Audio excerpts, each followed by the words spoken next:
मंडळी नमस्कार, मी Vikrant VP blogs मध्ये तुमचं स्वागत आहे. मित्रांनो, आज आहे गजानन महाराजांचा प्रकट दिन आणि त्या निमित्ताने प्रियंकाने नैवेद्य थाळी केलेली आहे ती आपण आज स्वामींना देणार आहे. तर नैवेद्य थाळीमध्ये काय आहे? चपाती आहे, काकडी आहे, राईस आहे, खरवांग केलेले आहे आणि गोड प्रसाद म्हणून तिथं खीर केलेली आहे. तर चला आपण स्वामींना नैवेद्य अर्पण करूया. श्री स्वामी समर्थ महाराज, तुम्ही आमचा नैवेद्य अर्पण करून घ्या.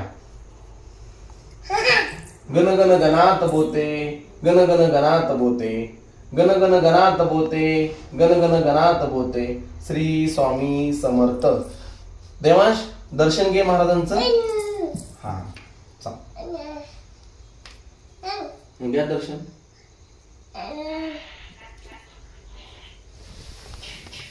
घ्या दर्शन.